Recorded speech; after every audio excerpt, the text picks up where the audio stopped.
नमस्कार मित्रों, स्वागत है आपका उड़ान इंस्पायर्स चैनल पर। क्या आपको कभी ऐसा लगा है कि आपकी जिंदगी में हर दरवाजा बंद हो गया है, हर रास्ता मुश्किलों से घिरा हुआ है और कोई हल नजर नहीं आ रहा?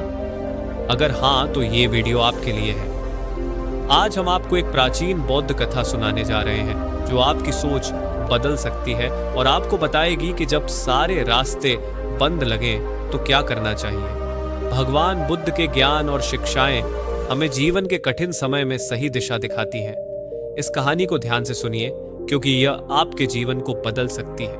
वीडियो देखने से पहले आपसे एक छोटी सी विनती, अगर आपको यह कहानी पसंद आए तो वीडियो को लाइक जरूर करें। नीचे कमेंट में बुद्धम शरणम गच्छामि लिखकर भगवान बुद्ध के प्रति अपनी श्रद्धा व्यक्त करें। और अगर आप चाहते हैं कि ऐसी प्रेरणादायक कहानियां आपको मिलती रहें तो उड़ान इंस्पायर्स यूट्यूब चैनल को सब्सक्राइब करें और बेल आइकन दबाएं ताकि हमारी नई वीडियो की सूचना आपको सबसे पहले मिले। तो चलिए बिना कोई देरी किए सुनते हैं आज की प्रेरणादायक कहानी। बहुत समय पहले की बात है। एक युवा व्यापारी आनंद अपने जीवन की सबसे बड़ी समस्या का सामना कर रहा था। वह व्यापार में भारी नुकसान झेल रहा था। उसके ऊपर कर्ज का भारी बोझ था, परिवार की जिम्मेदारियां थीं और हर रास्ता उसे बंद नजर आ रहा था। आनंद ने बहुत प्रयास किया लेकिन कोई हल नहीं निकला। थक हार कर, निराश और हताश होकर वह जंगल की ओर निकल पड़ा।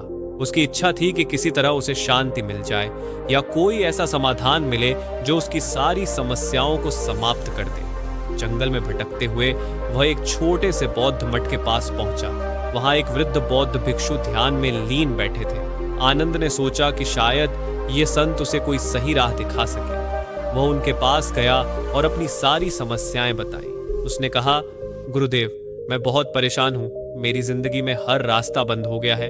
मैं बहुत मेहनत करता हूँ, फिर भी सब कुछ विफल हो जाता है। अब मेरे पास कोई विकल्प नहीं बचा। कृपया मुझे मार्गदर्शन दें। मैं अब जीना नहीं चाहता। बूढ़े भिक्षु ने आनंद को ध्यान से देखा, मुस्कुराए और बोले, बेटा, मैं तुम्हें एक कहानी सुनाता हूँ। शायद इससे तुम्हें अपने प्रश्न का उत्तर मिल जाए। बहुत समय पहले एक किसान था जो अपने छोटे से खेत में काम करता था।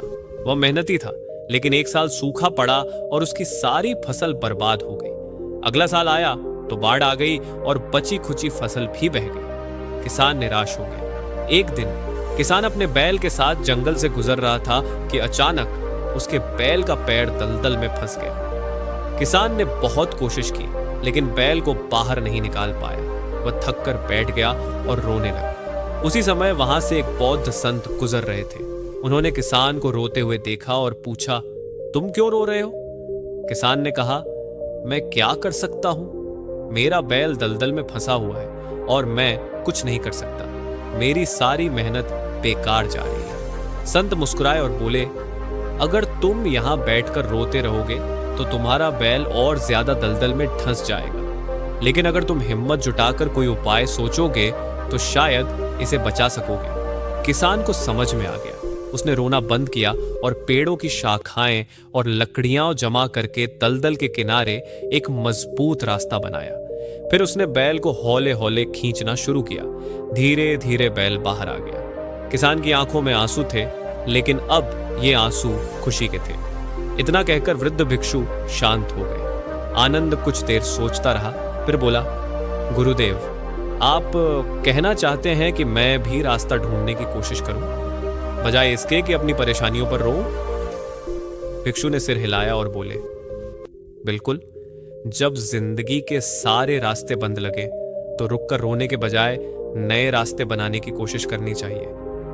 हर समस्या के समाधान के कई तरीके होते हैं, बस हमें धैर्य और साहस से उन्हें देखना होता है। आनंद को अपनी गलती समझ आ गई। उसने संत को प्रणाम किया और वापस अपने गांव लौट गया। इस बार उसने अपने व्यापार को नए तरीके से चलाने की योजना बनाई। धीरे धीरे उसने अपनी परिस्थितियों को बदला और सफलता हासिल की। जब भी जीवन में लगे कि कोई रास्ता नहीं बचा तो रुकें नहीं, धैर्य रखें, नया रास्ता खोजें और अपनी पूरी क्षमता से कोशिश करें। समस्या का रोना रोने से कुछ नहीं बदलेगा, लेकिन समाधान खोजने से जरूर बदलाव आएगा। हर संकट एक नया अवसर लेकर आता है, बस हमें उसे देखने की नजर और हिम्मत रखनी होती है।